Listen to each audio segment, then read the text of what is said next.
구독과 좋아요 좀 눌러주세요. 출발.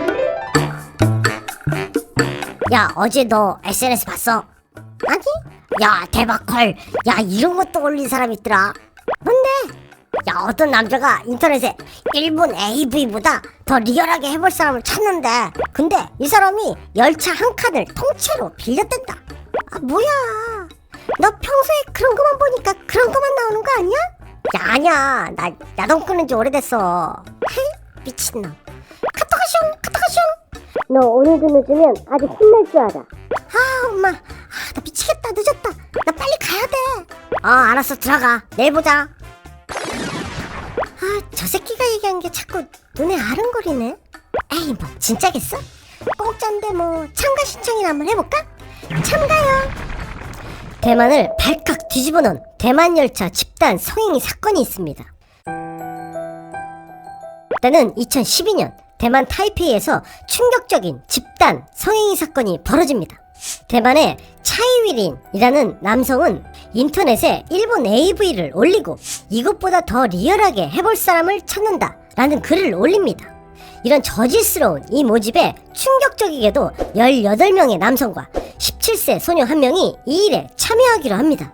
사건을 위해 미리 열차 마지막 칸을 예약한 주도자 차이위리는 사건 당일 보안을 위해 3명을 보초로 세워두었으며 참여한 소녀에게 사무직 여직원 룩을 입히게 했습니다. 이후 열차가 출발하자마자 18명의 남자들은 소녀에게 달려들었고 일본 AV를 연상시키는 19금 장면이 무려 80분 동안이나 진행되었습니다. 이 사건은 한 남성이 관련된 글을 인터넷에 올리면서 세상에 알려지게 되었는데요.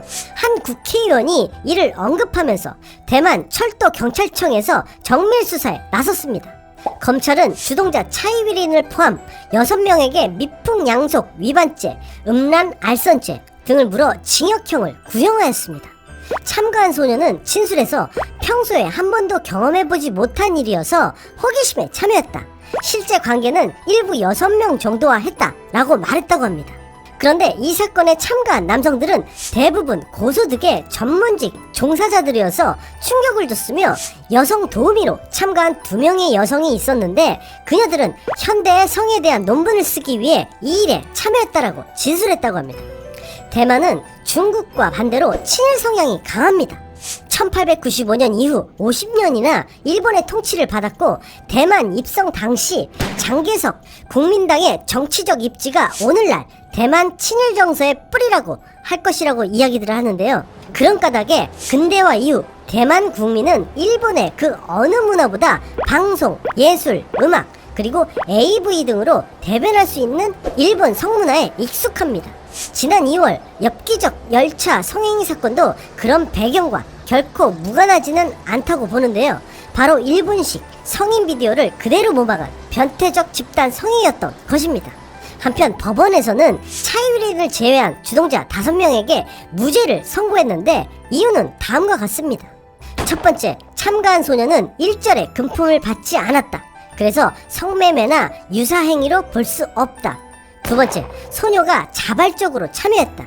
세 번째, 열차이긴 하지만 개인이나 집단의 일정 금액을 지불하고 빌린 공간이기에 공공 음란으로 보기 어렵다.